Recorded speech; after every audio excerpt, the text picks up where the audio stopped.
Stoliarenko fainting today on the scales, and like we put it out on the page. It's an awful scene. Yeah, it's disturbing enough to watch. To be fair, Yeah, definitely, 100%. Yeah.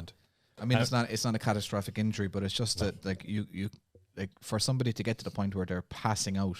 Yeah. And like you can see her trying to fight it. You can see her trying to keep her balance, and then everything just shuts down. And then the lads try to pick her up, and her legs they're still not working. Yeah.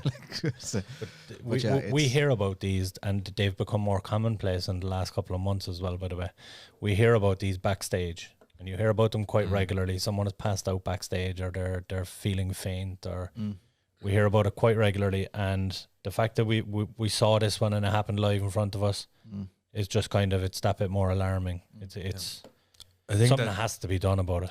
There are it's weight cutting and the gloves. I think seem to be a big the one of the bigger issues. Like eye pokes more so than the gloves, but it's the weight cutting and the eye poke seem to be two very very contentious issues in MMA at the moment, especially in the UFC.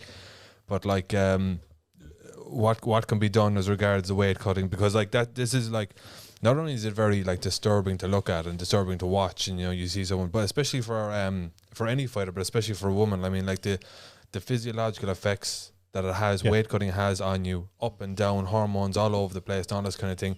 It can go down and it can affect even your fertility and your reproduction and all this kind of stuff. I mean, like, at what point do you say that this is still worth it? It's also tougher for the ladies to cut weight because they sweat less in the sauna as well.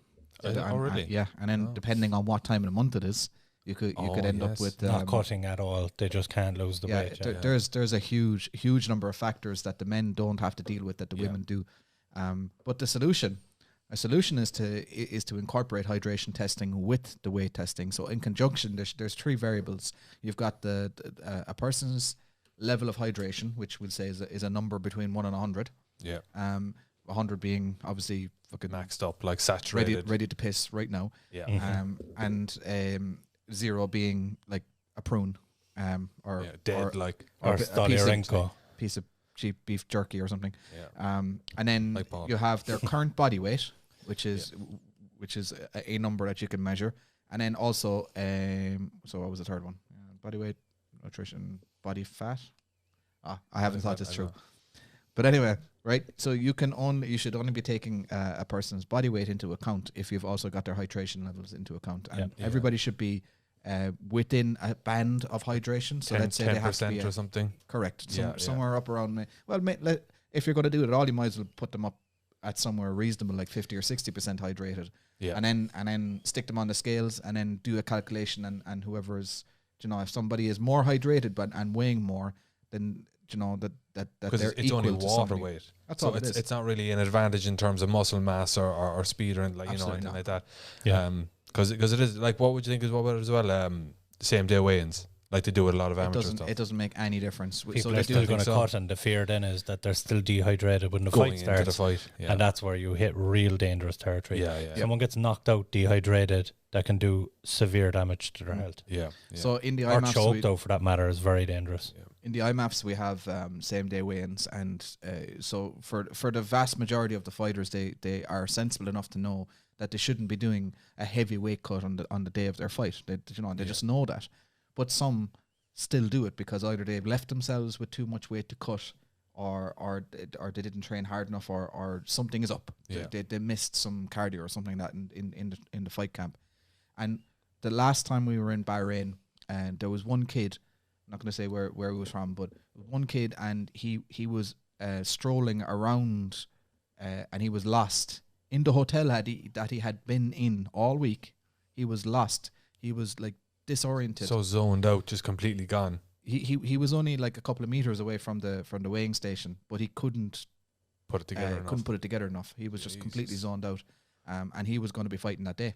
Had he made weight, now luckily he didn't get to compete. It didn't medically clear, but there's But there are mistakes made, and some of these guys can pull it off enough to get medically cleared. That's the issue. Yeah, that's the problem. That's the problem. So, and the other problem is, so you have if fighters are severely dehydrating themselves, they're taking some of that fluid from their brain fluid and their spinal fluid, and you don't get that. Like, you can get we say a good chunk of your water weight back within, we say 12 hours, 14 hours, you're not getting your brain fluid back straight away.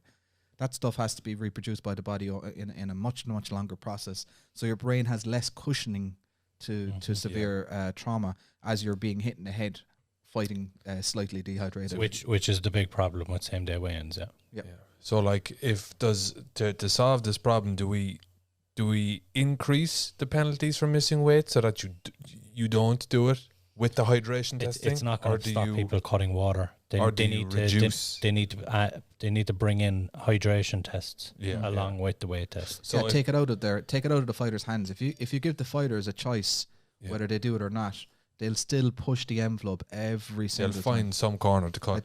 This is a medical safety issue. You don't give somebody the medical choice to do this.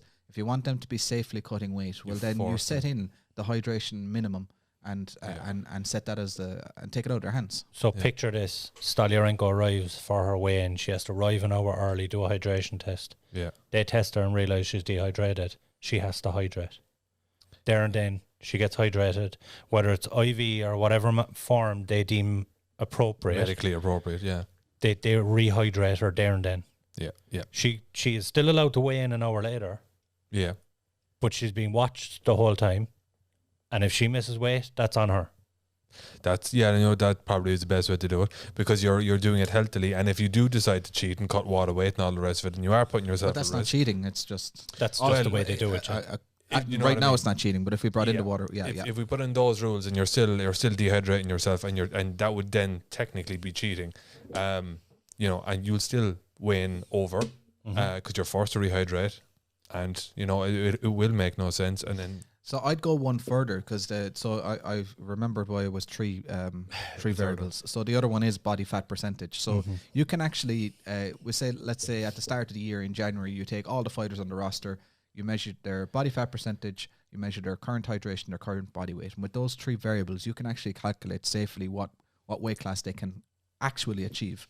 And add a little bit of a margin, because if you're doing it for everybody, well, then you can even the playing fields to bring it to a kind of a safe place, and then off they go then. And let's say the likes of this girl now who missed weight, perhaps she was trying for a weight that's not physically possible for her, or is on the limit of what's physically safe for her. Maybe she should be forced to be in the next weight class. This is what's interesting. Both girls, she was fighting Macy Sheehan, and they both competed on the featherweight series of the Ultimate Fighter, but they're competing at bantamweight tomorrow night. So, we're supposed to be competing at bantamweight tomorrow night.